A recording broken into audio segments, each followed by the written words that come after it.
Saturday spinning, very different than how it used to be and how it was in the summer when it's warm outside. Probably anywhere from 8 to 30 of us would meet under this big clock in the village in our little town and ride 50 miles, sometimes less, sometimes more, varying paces, and it was great. I don't really know what I'm going to talk about today, so I'm just talking for voice banking. But I think some of the guys are riding today. It's like 33 degrees out, which is still way too cold for me.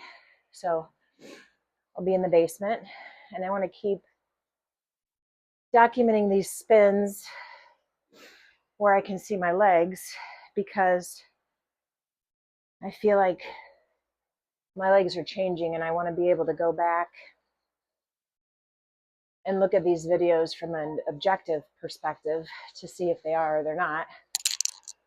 I actually took a video of myself even putting my cleats on. I have a tiny bit of a problem clipping in because my foot acts like it doesn't know where to go, but I can still clip it.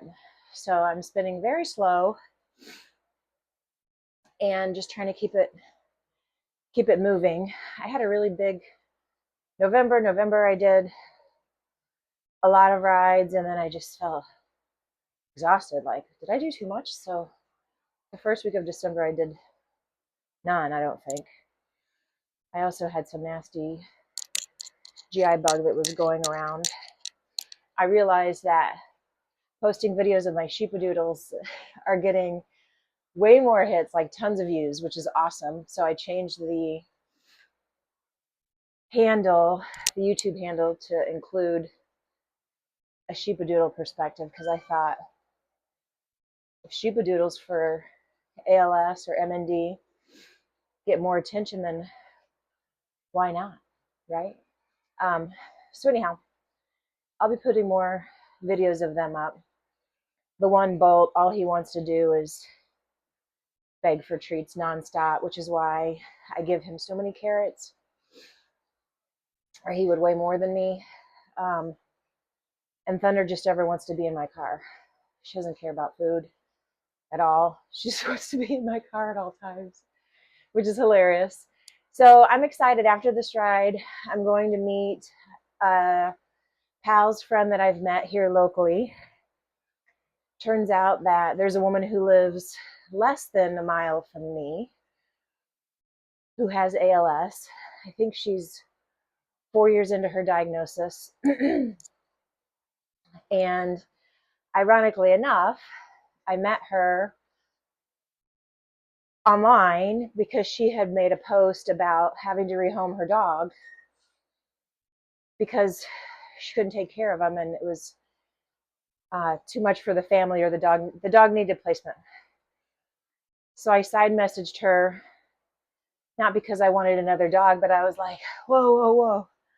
Can we talk about what you just said? Did you just say that you have ALS?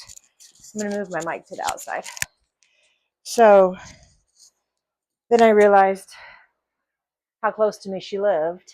And anyhow, she's been a tremendous help to me for asking questions and seeing what it looks like. My husband and I met her out with her husband for dinner, and we could kind of see like how they navigate the menu and eating and all of that. So that was very, very nice.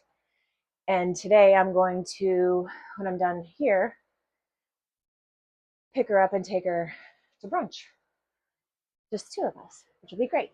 And we decided that we want to start a group for just women with pals. No offense to the dudes or to the caregivers whatsoever.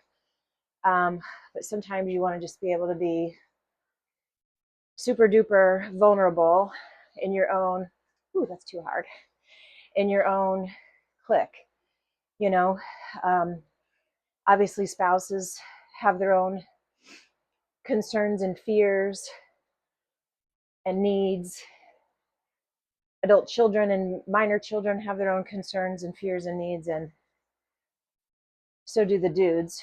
I'm sure men with ALS and MND have problems and concerns that are different than what a woman would have, for example. So, this being early in my journey, I am kind of in a selfish phase when it comes to sharing, with the exception of these videos, which I'm primarily doing for voice banking, where I know it's hard for caregivers. I don't want to hear about that right now. I don't have the mental bandwidth to worry both about myself and my kids and my family, and also worry about it from their perspective. I can't, it's too much. It's too much. So I'm not saying I'm not worrying about other people. Of course I'm worrying about other people, but I need a safe place to vent about my feelings and what I'm going through and what terrifies me, without feeling like I'm putting that extra emotional burden on a caregiver or adult children or minor children.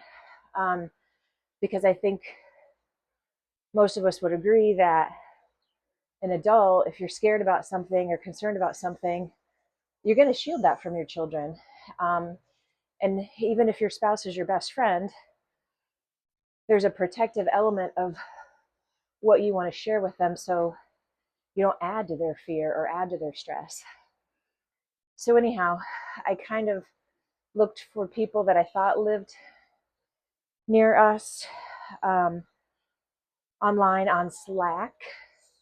Slack has a great community for MND and ALS.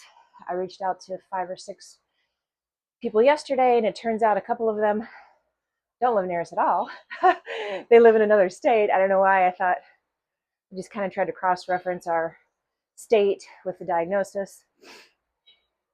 So if we can get a small group of women in the area that could meet up once a month or whenever, so we could physically see each other, see how do you eat, how do you go to the bathroom if you're in a restaurant, how do you navigate all kinds of stuff, like physically navigate, like it's winter in Michigan.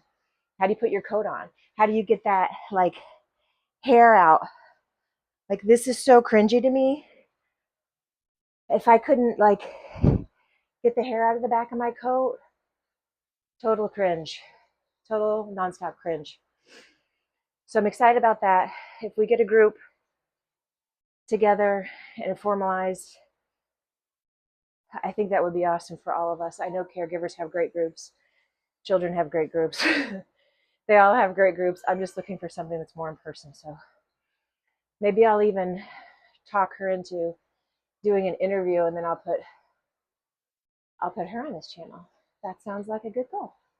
Anyhow, happy Saturday.